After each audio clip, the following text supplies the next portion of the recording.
Hello दोस्तों, मैं नीतीश राजगुप्ता आप सभी लोगों को स्वागत करता हूं। दोस्तों, आप सभी लोगों के माइंड में ना बहुत सारा कंफ्यूजन चल रहा होगा कि आखिर आरआरबी ग्रुप डी का एग्जाम कब होगा और 17 नवंबर को होगा कि भी नहीं होगा। आप लोगों को पढ़ने का ही मन नहीं कर रहा होगा, ठीक है। यानी कि पूरे तरीके से देखते हैं ना, जब व्यक्ति कंफ्यूजन में पड़ जाता है ना तो उसको कोई काम करने में मन नहीं लगता। वही हाल आपका हुआ होगा, ठीक है मेरे भाई। तो सुनिए, मैं आपको बताना चाहता हूँ। देखो, सबसे पहला बात यह है कि 28 अक्टूबर को कोर्ट का अर्जी था, ठीक है, जिसमें रेलवे के 4 बड़े बड़े अधिकारी और एक सेक्रेटरी साहब गए हुए थे दिल्ली हाई कोर्ट में।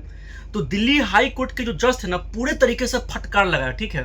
रेलवे के सभी अधिकारियों को और सेक्रेटरी साहब को पूरा फटकार लगाया। किस लिए?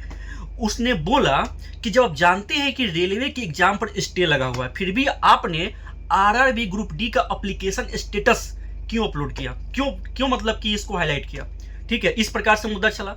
और दूसरा मुद्दा यह चला कि आपने देखा होगा कि आरआरबी भुवनेश्वर का एक अभी नोटिस पूरे तरीके से वायरल हो रहा था, जिसमें बताया गया था कि हम 17 नवंबर से एग्जाम लेंगे।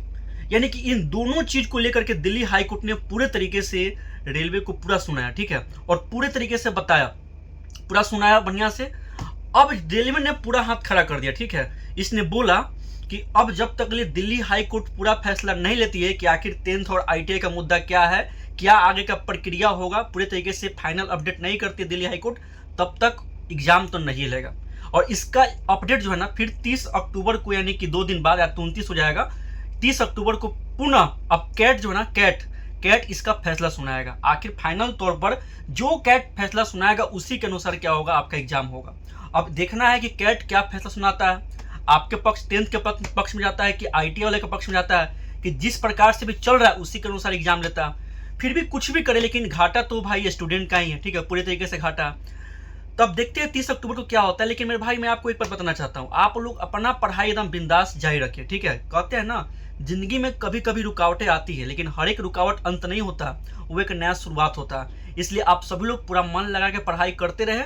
और दूसरा बात यह है मेरे भाई, ठीक है, आप अभी सही तरीके से पढ़ेंगे क्योंकि ये टाइम मिल चुका है। जो एग्जाम स्टे हुआ है ये आपके टाइम मिल चुका है, क्योंकि जानते हैं ना, रियल एस्पिरेंट जो होता है ना, अपना पढ़ाई पर डूबा रहेगा, क्योंकि जानता है कि हमें सिलेक्शन लेना है। इसलिए मेरे भाई, ये जो टाइम मिला है, इसलिए लगातार पढ़िए। मैथ, साइंस और रीजनिंग का खतरनाक तरीके से क्या करिए, रिविजन करते रहिए। और जानते हैं मेरे भाई, एक चीज़ जानते हैं, आपको बताता हूँ मैं एक चीज़, कि हमेशा जो है ना, अपने आप पर विश्वास बनाए रखिए, हिम्मत बनाए रखिए और अपने मेहनत पर भरोसा करिए। यही आपको आपकी सफलता प्रदान करेगी। इसलिए पूरे तरीके से मेहनत करते रहिए। फिर भी कोई समस्या है तो आप मुझे कमेंट करके जरूर बताइएगा। और देखते हैं 30 अक्टूबर को क्या फैसला आता है, मैं आपको अपडेट कर दूंगा।